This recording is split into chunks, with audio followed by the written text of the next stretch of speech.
Dr. R.J. Rushdoony, RR 161A and 73. The Role of Business in Society. From the Easy Chair, excellent colloquies on various subjects. This is R.J. Rushdoony, Easy Chair number 179, October 12, 1988.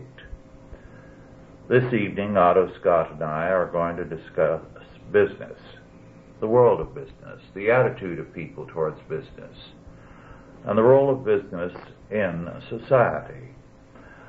I believe this is a very important question because I think the world of business lacks a sense of calling. Partly this is the fault of society, partly the fault of business.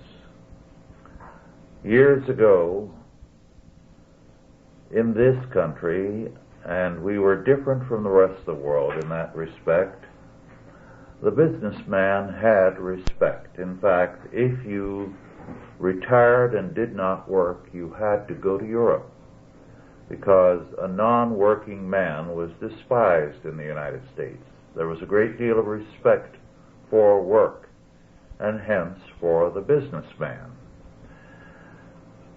The background of this, of course, is Scripture with its sense of vocation for every man, its respect for work as God ordained, and as a result, Christianity introduced a different temper into the world.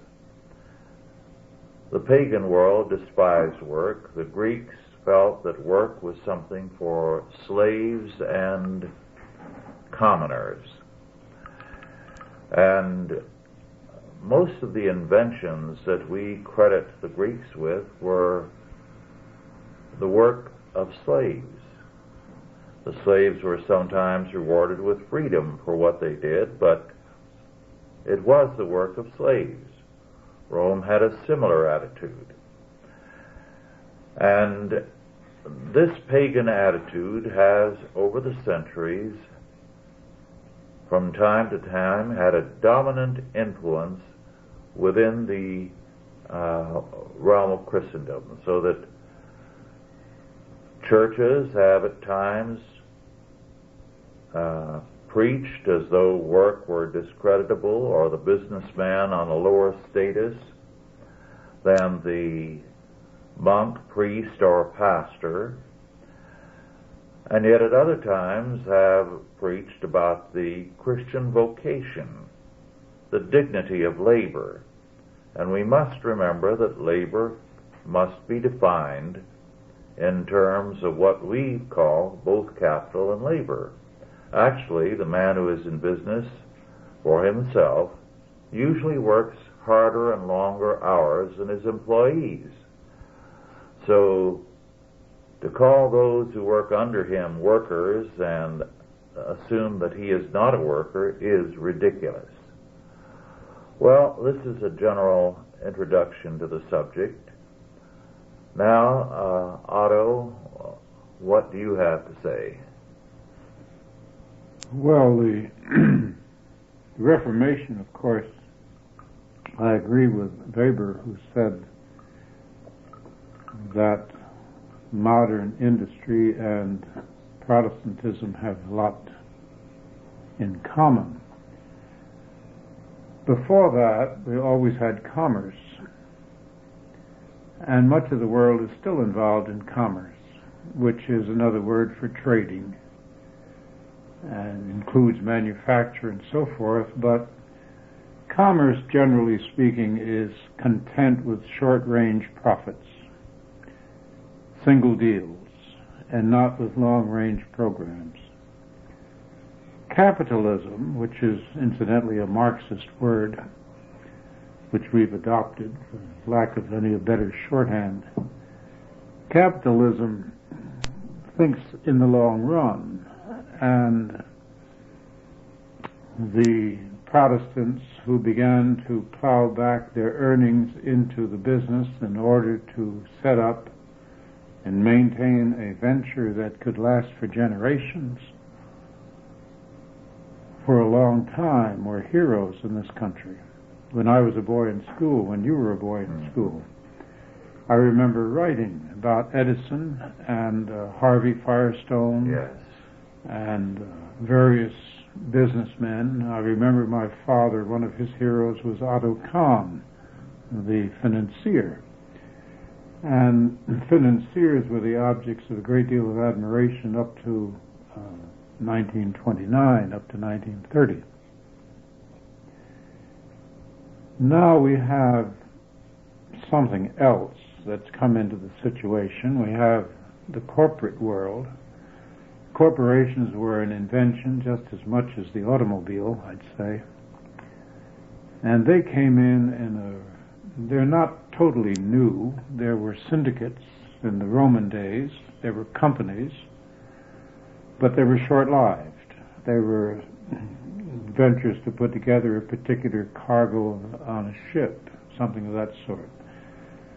In the modern sense, it's the post-Civil War period, where the corporation was given the rights of function of a personality, but actually is an impersonal and abstract concept. And I think when most people talk about business today, they think about corporations. They don't credit the corner grocer with being in business, but he is. In fact, now, of course, he has to fill out as many forms as General Motors, or it seems that way. So I think we could go into the corporate state and into our present condition. We'd have a lot of fun. Let's begin with Mussolini in the corporate state. Mm-hmm. I mean, his idea was to expand the whole corporate idea. Yes, and Mussolini provided the form of freedom while having the substance of socialism. And he really is the patron saint of the 20th century state, because everybody runs Mussolini down, but all the countries, and now even the Soviet Union, imitate Mussolini's program while pretending they are not in the slightest fascistic. But fascism is the corporate state. It absorbs the whole of society into the state, but is not doing so with a socialistic name. It maintains the form of private ownership, private businesses, and so on, while controlling everything so thoroughly that they, to all practical intent, are branches of the state. For example, when we were still in the Los Angeles area, Dorothy and I had a home, a tract house, which, before we sold it, was being taxed in the early 70s, $2,400 a year, $200 a month. In a sense, we were paying rent on the house. Oh, you were. And shortly after, we had to, when we sold it, we saw that the taxes on that street went up from $3,600 to $4,200. Well, that's fascism. Well, it's a bit more. Fascism, actually, Mussolini was Hitler's father, intellectually. Yes. Hitler admired him and bowed low before him because he considered Mussolini the most creative of the dictators, the rulers. And dictatorship, you recall, in the 20s and 30s was very popular. Autocracy is always popular. Well, it preserves the facade of capitalism in the sense that it allows unequal incomes. It doesn't try to flatten everybody into the same income. It preserves titular ownership of a house or shares in a corporation or whatever. It retains material controls in the hand of the state. Mm-hmm. So that means that if you have a tin can factory, you're not going to get any steel or aluminum if the state doesn't want you to have it. Now, it would be pretty hard, I think, for me to differentiate between Hitler's or Mussolini's Italy and today's Japan. All Japan is run as a single corporation. We did not break up the Japanese monopolies. There were not very many of them. There were, I think, 4 major families who controlled almost all Japanese industry. And I understand the Japanese government will advance or take away in the raw materials that enable one industry to survive or another to diminish, depending upon the market situation and national need. Yet you have low incomes, middle incomes, and high incomes in Japan. But ownership is essentially, I would say, controlled by the state. So fascism is an economic system. Where most people get misled regarding fascism is that they take the Marxist use of the word to mean racism.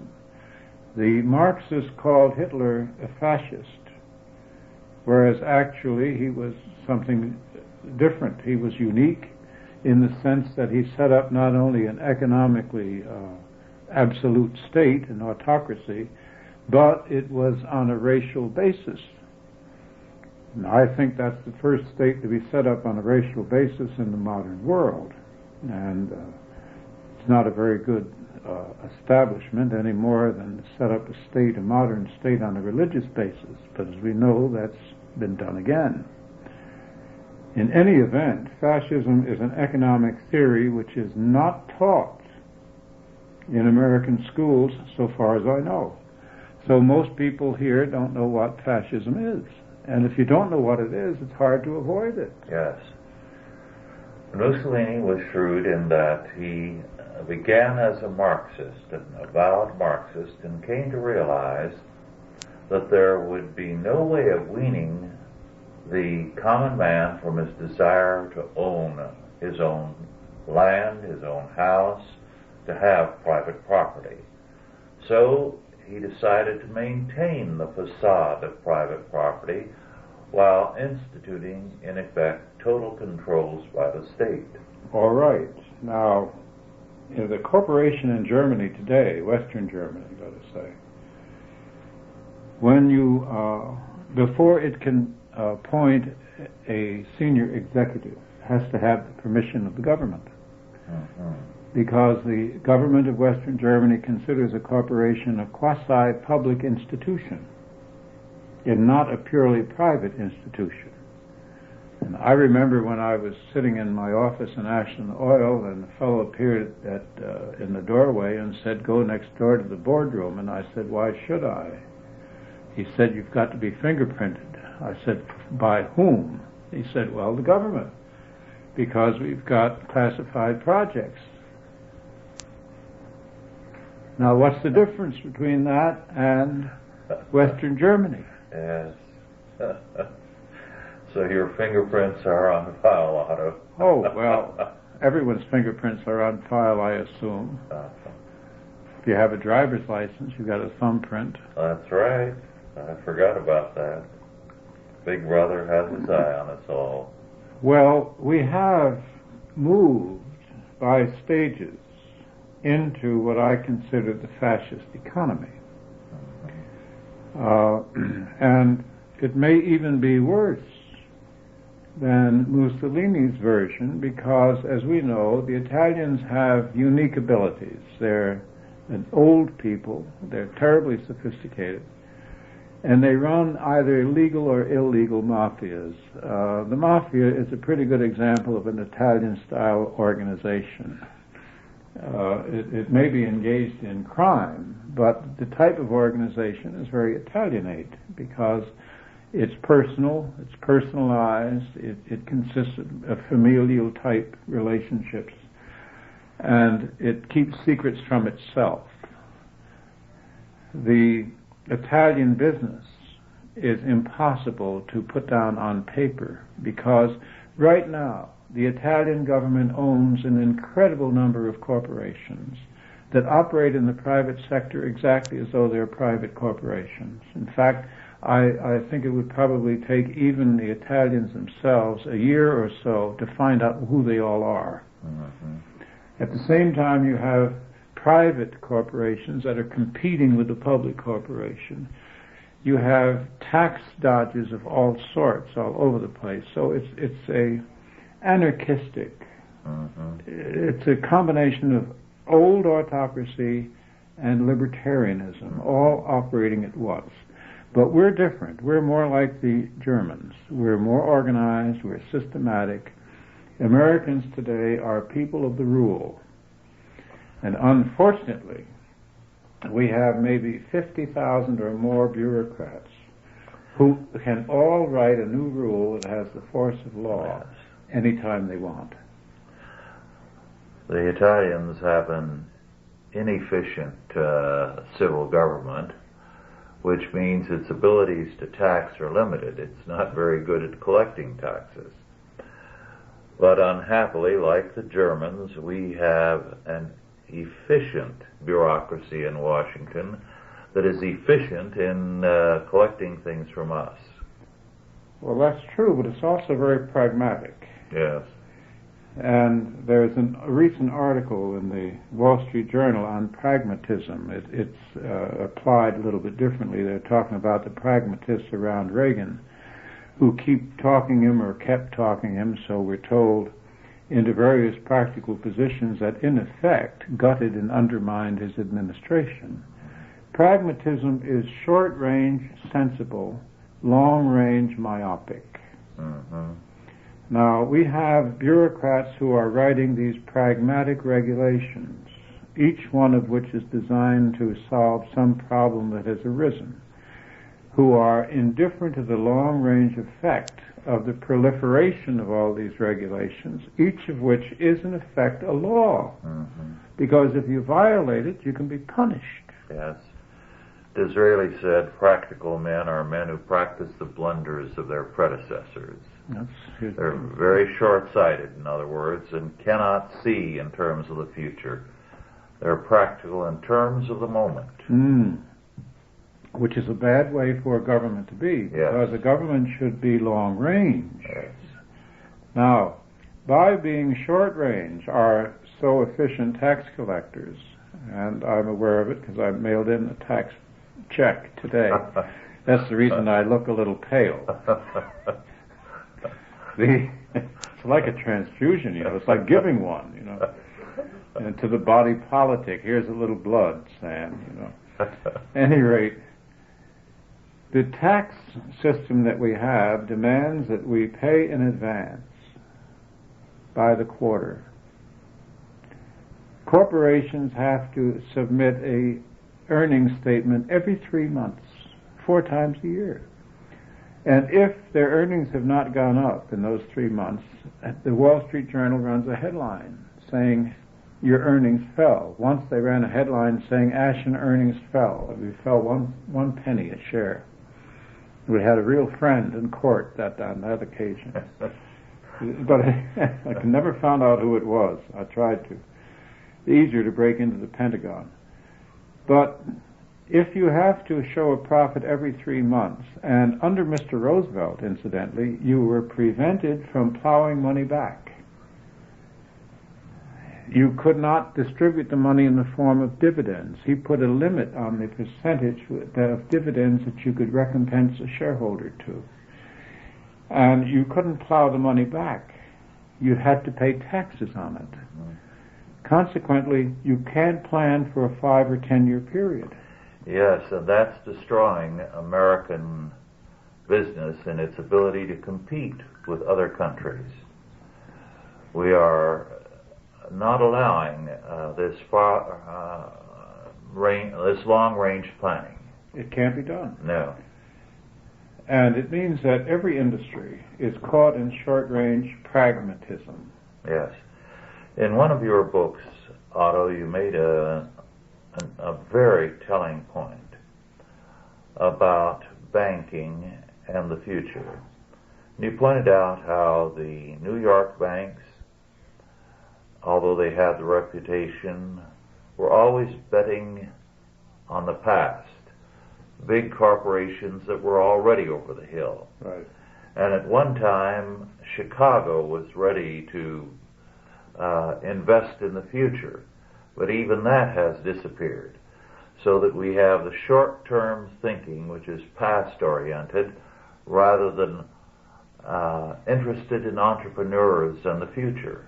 Well, we've never promoted entrepreneurship in this century.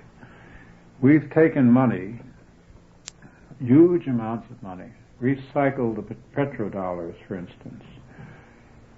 You know, when the Arabs instituted their boycott and increased the price of oil by 4 times, an immense amount of money was credited to the Arab accounts.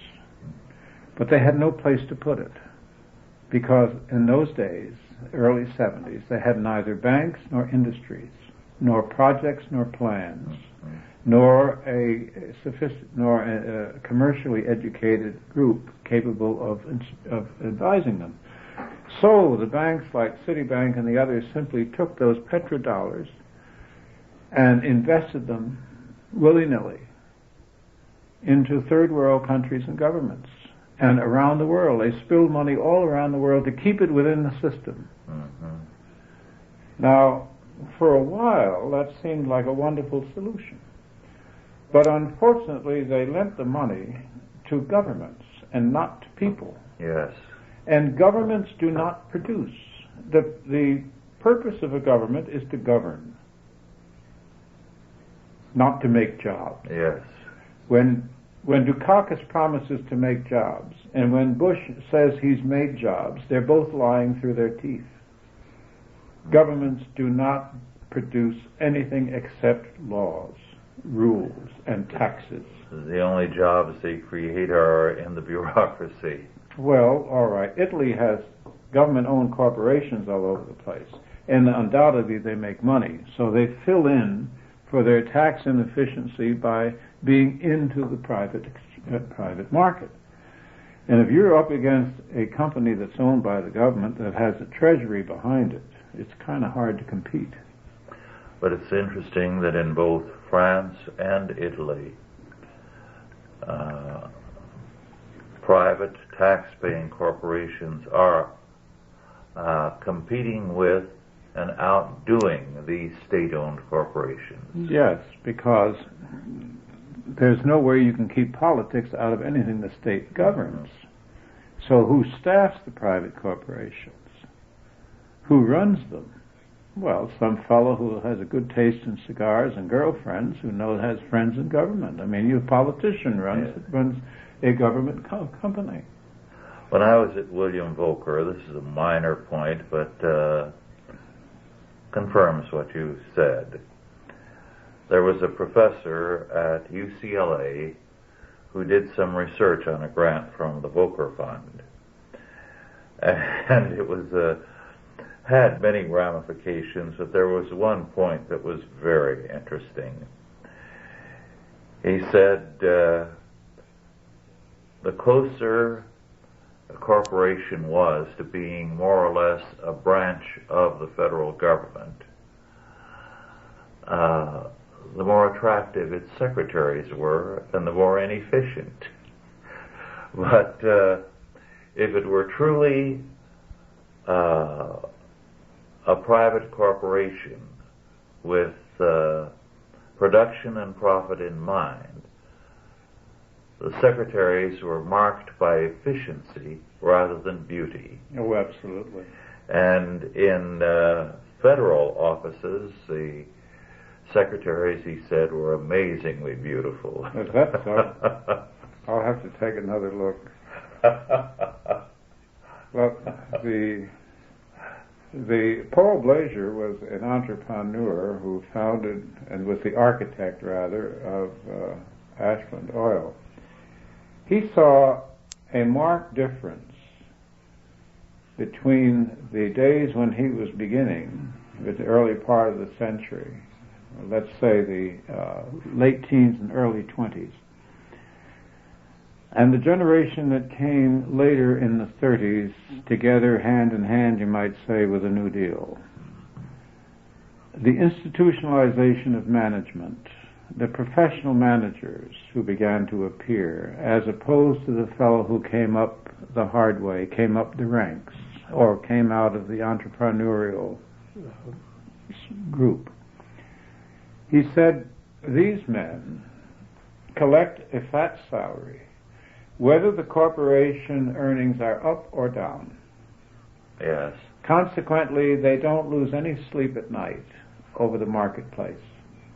They lead a very nice life no matter what. And we read now that the head of Ford Motor in that book we have in front of us got $17 million compensation in 1 year, and it was not a good year. It was a disastrous year. It was a bad year, but he got $17 million.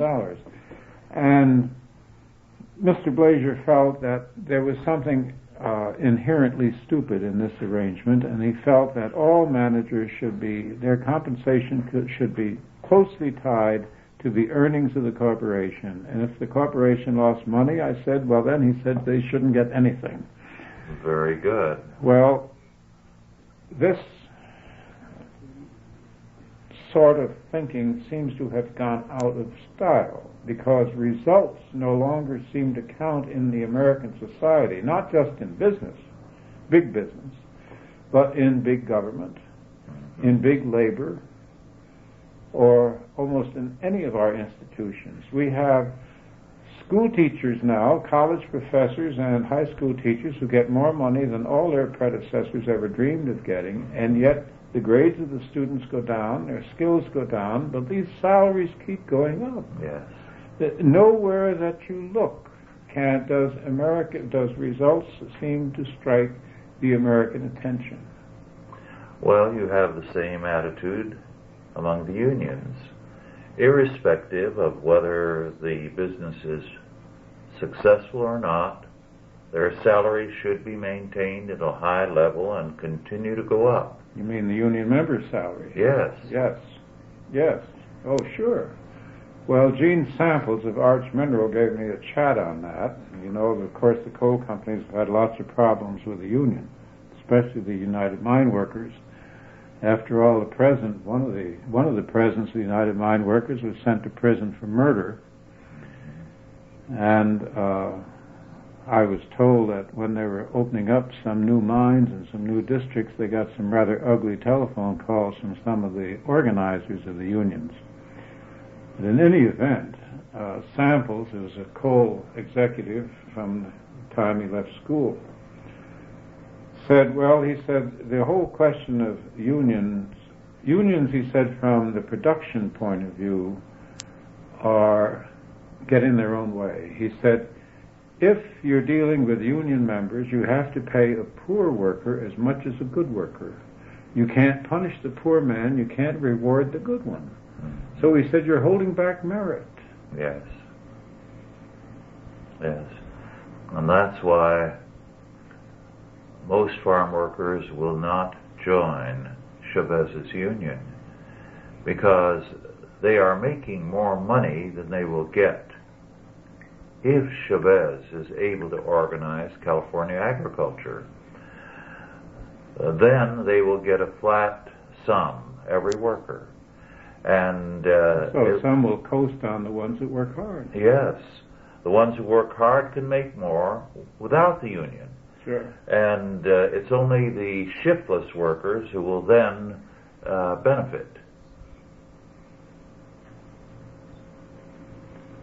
Well, that's several aspects, but we started out, I think we were talking in effect about governmental forms being blended into business when we talked about fascism. And in the United States, there's been an effort to blend the corporation into social programs, which is the American way of saying political purposes. Yes. We cover, when they never say we're politically oriented, they say we are socially oriented. Yes. We want to help people. Well, in the name of helping people, they are steadily destroying freedom in this country. And the future looks very bleak unless there's a turnaround. And I believe Christians will have to lead the way by applying their faith to everyday life and making clear that in the realm of politics, in the realm of economics, they do have a responsibility under God. And they have to think intelligently and biblically in order to cope with the problems of our time. I think maybe seminaries should include business courses. I could not agree more.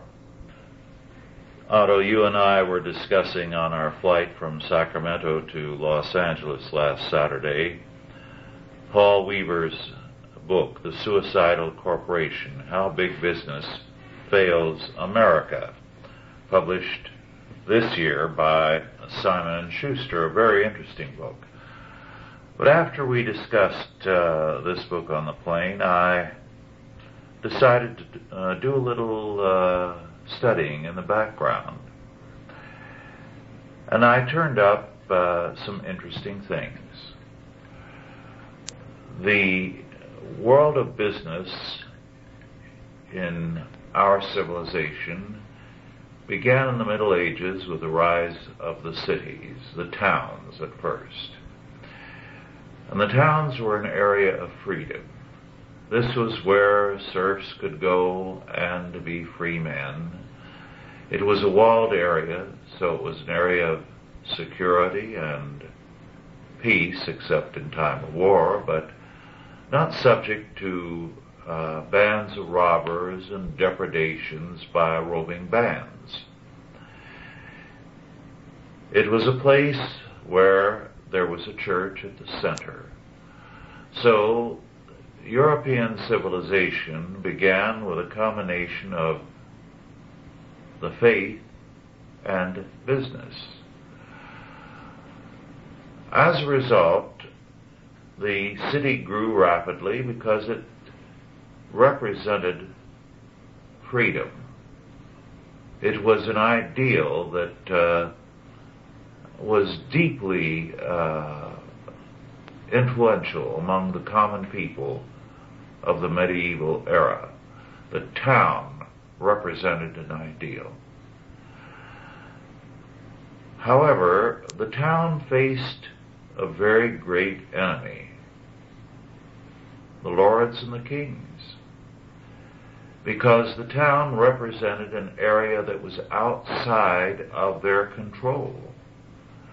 And while the king had a nominal power over the town and then the city, basically it represented a world outside his control, a world of freedom. It was also an area of learning because the universities were built in connection with the cathedrals in the larger towns or cities. And so the town, the city, became central to civilization. But towards the latter part of the Middle Ages, and especially with the Renaissance,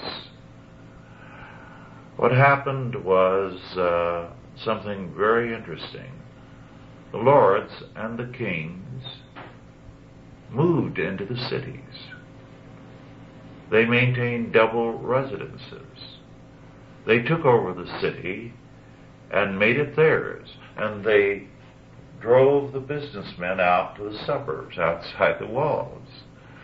So the flight to suburbia began a long time ago. It began with the Renaissance and a little before. Now, one of the curious facts that I had turned up was this. The lords loved to have people dwelling on their bounty, a welfare mob, so that whether it was in their castles or in their town residences, they were always surrounded by beggars, by hangers-on, by people who lived off the bounty of the Lord.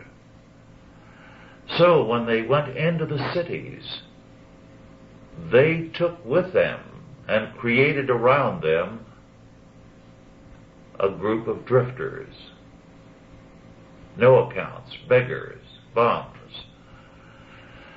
And this, in effect, created a problem within the city which helped drive business out of the city that business and the church together had created. And this love of the mob by the lords goes back to Rome. And the kings loved this too. It was a part of showing their bounty. You had gratitude from people who depended upon you for their living.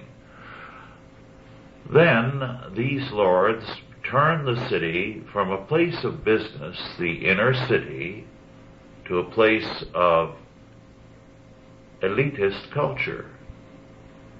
It was a place not, as the church had been, of music and of art that was related to the faith, but of music and art which was dependent upon the Lord and elitist, which others were not expected to enjoy. So the modern city has had this element, state and inherited wealth, non-productive wealth, creating and enjoying, hangers-on, indulgent towards the lowest of the low, catering to their non-productive ways, whereas the world of business gets forced to the edges and is despised because it is a working world. Now that's an interesting and a very curious history, and it has not, to my knowledge, been developed and studied in any detail. Well, no, that particular viewpoint has not. That's new to me. Although, of course, cities have always been a mixed bag. Industry in the United States is in a curious position because although the whole country lives on business and industry, it's despised. Literally despised. Mm-hmm. I mean, the transition from where we started, when we were in elementary school and industrialists, in particular, industrialists were admired, they are now despised. Yeah. They're exploiters. When American corporations were going overseas, for instance, and employing black Africans and Asians and Europeans and Latin Americans, they were called exploiters. And yet they would have only one or two Americans in the whole enterprise. All the rest were working on jobs that had been created by American capitalists that were directed by one or two men. Now, if that's exploitation, of course everyone who has a job is being exploited. Yes. Or the whole business of work is another form of exploitation. That's the point. Well, that's the argument. Yes. And that's exactly what this history of the city that I outlined is all about. The attitude that work, in the business sense, in the productive sense, is exploitation. And one of the things that happened, for example, in England was that businessmen who became very wealthy were looked down on, but their daughters could marry and take money into prominent old families, and their grandchildren would then be a part of the non-working aristocracy. I know. I started the coal book off with a recitation of the noble families and titles in England whose fortunes were based on coal. Yes. Partly for that reason, because I thought it was an amusing sidelight. Well, in this country, what came to pass was the only way you could atone for being wealthy and successful in the business world was to pour out your money on the world of art. And as you pointed out, the corporate world has warehouses full of modern art that is worthless. Well, businessmen and the world of art will never come together. For some reason or another, their taste is invariably ridiculous. And the same thing is true to a very large extent of businessmen in politics. Businessmen have not really very good political instincts as a general rule. I think one of the congressmen, his name I can't recall right now, gave a little chat about that one time I heard him say that business is based on compromise. You have to, the customer and the supplier have to come together. If the customer won't pay this much, maybe he'll pay that much. And maybe if he won't pay that much, maybe he'll pay a little less over a longer period, or this or that or the other thing. But the main thing is you've got to sell the product.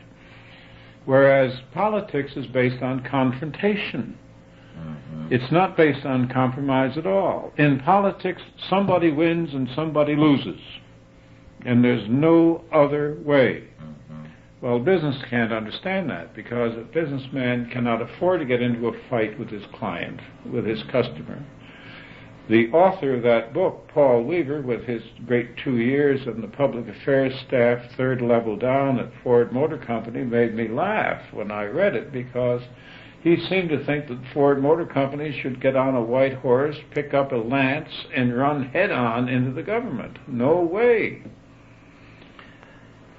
I do think there's another fact that you're right, but I also feel that businessmen, going back to the time of the Renaissance, have felt intimidated by intellectuals and artists, and have been made to feel as though somehow they were inferior when, for the most part, they are probably superior. Well, I think in certain areas they're superior. And certain areas they're not. The intellectual's role really is to rationalize events, trends, and so forth. I mean, it doesn't suit either one of us to decry intellectuals. We're a different kind of intellectual. I don't know about that. Well, we're not a part of the New York crowd. Well, that's true. We're not New York intellectuals. That may take some of the curse off. But the fact is, although Mr. Weaver doesn't seem to be aware of it, because he came fresh from Fortune magazine and he went back to Fortune magazine. In Fortune magazine, he only had to be afraid of the editor. The editor is not afraid of the government, because the government is very kind toward the media. But the creatures of the media, such as Mr. Weaver, have no real economic information in their head about the world in which we live. Let me put it to you this way. The entire media is the result of a single Treasury ruling, which rules that advertising can be written off your tax as part of operating expense. That one rule has allowed the great media empires of the country to come into existence. If any bureaucrat decides to cross that out, and they have the power to do it any time, the media here would shrivel down to the size of a raisin, because they'd have to live then on subscription rates, the number of readers, and not on advertisers. Fortune magazine is living on a subsidy, in other words, of the tax code. Mr. Weaver doesn't know that. He's decrying the fact that businessmen look for subsidies, but he's in a business that lives on a subsidy. Yes.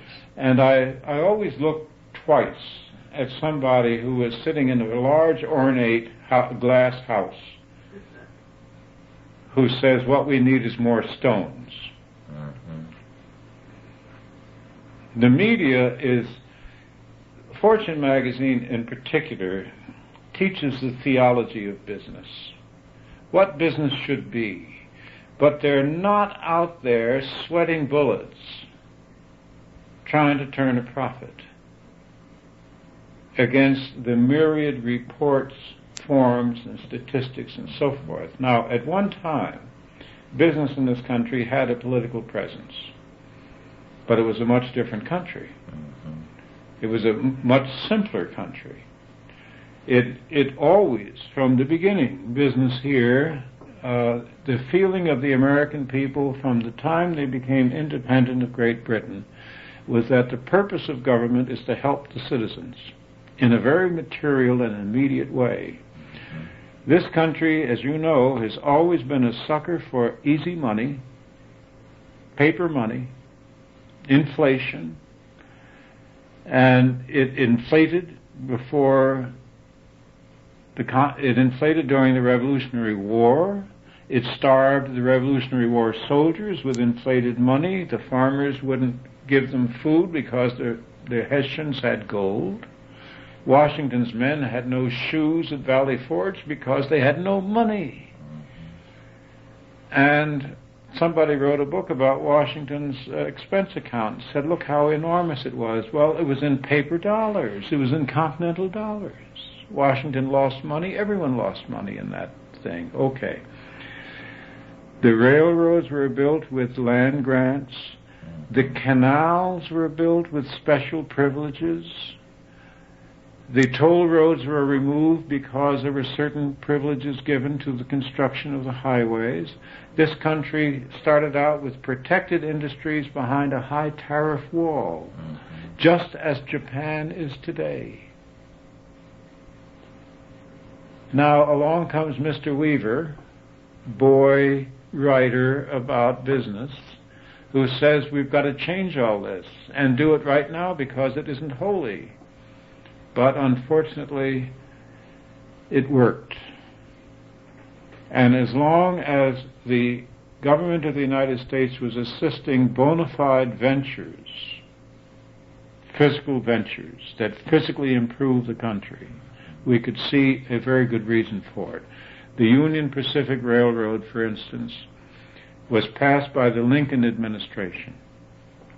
He gave them 20 miles on each side of the road in alternate sections all the way across the United States, and mineral rights included.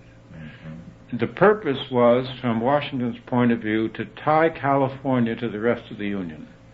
And in the middle was what they called the Great American Desert. When Horace Greeley took a stagecoach through Kansas, he said it had sands as pure as the Sahara. It was irrigation which created that agricultural belt. And the Union Pacific not only got the land, but then it began to sell the land. It kept the mineral rights, by the way. Far-sighted enough for that. But it was after the railroad came across the continent that the people moved west. They didn't move west until there was a railroad. The covered wagon thing has been greatly exaggerated. Greatly exaggerated. Maybe a few families went by covered wagon, but thousands and tens of thousands went by railroad. The covered wagon meant two things. First, an all-out effort to settle Oregon in order to keep it, and the fact that from all accounts Oregon was such a rich, green and lush area, and Washington, yes, so that the Oregon Territory was a prize, right, and people hurried to get there. Then, of course, gold in California. That was a big thing. Yes. Well, at any rate, even the so-called robber barons, now I like that language because it was imported from the revolution in Germany. These people came over, the failed revolutionists of Germany in the 1840s, and they brought with them the vocabulary of European revolution, and yes, they began to use European labels against Americans. The original robber barons were the barons of the Middle Europe who charged a toll and a tax for everyone who went through their territory, and incidentally so did the barons of France and the barons of Italy and every other country, including England. So all the barons are robbers in that sense. But we didn't have any barons here. Carnegie wasn't a baron, he was a steel magnate. He put together a bunch of firms, some of them efficient, some of them not so efficient, and made U.S. Steel. John D. Rockefeller put together a bunch of failing entrepreneurs in the oil industry, made every one of them rich. And people said, oh, what a pirate. Mm-hmm. They created these great industries. All right. Perhaps they made a lot of money. They did make a lot of money. But why shouldn't they make money? The whole point of the United States up until 1930 was that it was a country where you could come, work hard, think straight, and get rich. Yes. Now the socialists say, join us and we'll stop everybody from getting rich. What a promise. Yes. You have to be awfully dumb to follow a promise like that. New York was a city where immigrants landed and within 5 or 6 years were on their way up. They didn't stay in ghettos. They moved out of them within 5 to 6 years. I believe that. And I remember reading Tom Sowell in his book about the immigrants into the United States, including the black. And the black Jamaican immigrant, yes, who very had successful. Exceeded all other kinds of groups Mm-hmm. in terms of success. And he said, if color is so important to the Americans, how is it that the black Jamaicans have done so well? Mm-hmm. And he talked about the Jews. He said, they came over without an education. They were so uneducated that in 1917, when men were given the first IQ test before they came into the army, they were put at the bottom. Mm-hmm. They were called stupid, morons, and whatnot, because, of course, the IQ is a cultural test. They worked as tailors, they worked at whatever, and they sent their kids to school. Yes. It's a generation that never received the credit it deserves, the first immigrant generation. Yes. Well, the sad fact is that our school books now reflect none of this, so that people see nothing of our past realistically and honestly, and are under the impression that we have done nothing but exploit and abuse peoples. Well, I look at Mr. Blazer, who took 24 men in a refinery and 4 people in the office. When he died, it employed 30,000 and was an international company. It was located on the edge of Appalachia. It was the greatest anti-poverty program in that whole region. It didn't get any money from the government. It paid hundreds of millions of dollars in taxes. When he died, he didn't even get 2 lines in the Wall Street Journal. Mm-hmm. And he was by no means unique in the history of the United States. There were many, many, many. Now, there are lots of things we could say in critical terms about the large corporations, large corporate America, let's say the top 500 companies or whatever. Their public relations, and I will agree with Mr. Weaver on this, their public relations is abysmal because businessmen will not indulge in an open struggle. They've lost the modern American, but it's not true just of the modern American businessman, it's true of the modern American clergy, the modern American medical profession, the modern American attorney. How many lawyers will go into court? 1 out of every 500, if that many. Mm-hmm. You go to a lawyer with a bona fide case and he'll say, well, now look, you don't want to go to court. It's going to be expensive and protracted and difficult and painful and so forth. Let's settle. And even if you talk him into court, he'll settle. Anything except fight. So Mr. Weaver's main complaint about the corporation is that it snuggles its program into the rubric of being socially beneficial, that they're really a social organization. They're going to do something culturally, as you mentioned, in art, or they're going to do something for medicine, or they're going to do something for education. In the meantime, they're trying to sell a product. They're trying to make friends. And of course, they don't make any friends because the modern American takes all these gifts for granted. And too often they go to the wrong side. Almost always. Yes. Almost always. Almost always. I sometimes in my more cynical moments, I think that the second rate is always preferable to the third rate than the first rate. Oh, yes. People who retail our ideas secondhand and watered down do better than we do. Because people like things watered down. Smoother to swallow. Yes. Yes. Well, of course, there's also academia. Don't forget, as we've got a strange a triangle working. Let's put the government in one corner, the universities in the second corner of the triangle, and the corporations in the third corner. The professor goes as a consultant to government and convinces the government it should set up a bureaucracy of this sort. And then the professor goes over to the industry to tell the industry how it can deal with the bureaucracy.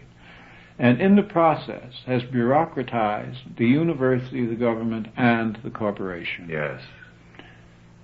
Well, that, of course, is one of the great reasons for the student revolt of the 1960s that people do not realize. And a good reason. Yes. What the students found out was that their professors were sitting on federal commissions and also sitting on the boards of various corporations. Yes. And in effect were telling both how to behave and the academic system. Yes. Has permeated the government and the corporate world. Yes. The peer review, the continual psychological analyses, profiles, do you recommend, can you be promoted, this or that or something, no matter what. I mean, we're covered with paper. Yes. And the universities were getting vast sums from both the federal government and the corporations. And still do. And still do. Now, if a man gets promoted to a senior executive position in a corporation today, he's immediately sent to Harvard or some other business school, Wharton School of Business or whatever, to take a special course. Mm-hmm. And I've talked to at least 100 men who have gone through the Harvard T course, and I said, what good did it do you? And they all said, well, we made some great contacts, met some very nice fellows. Nothing. I myself was sent by the publishing company that had the magazine to the one of those courses, and in the middle of it, on a Thursday, I skipped a day, went up and interviewed Louis Cabot, because that day they were teaching us how to get along with top people. Well, I thought Louis Cabot was pretty top, and I had an interview lined up with him, so I went back. They were angry about that at the company because it cost them $500 a day to have me there for the week. And they were also terribly angry over the fact that when I came back, I fired somebody. And and the front office said, we sent you to a sensitizing course. I said, oh, that's what it was. and you came back as big a bastard as you left. Well, you had been made sensitive to poor workmanship. Well, it was an interesting experiment because at the end of the course, the last day, we were supposed to judge one another. And then we were supposed to select from our own ranks. We were separated into groups. The leader of our group.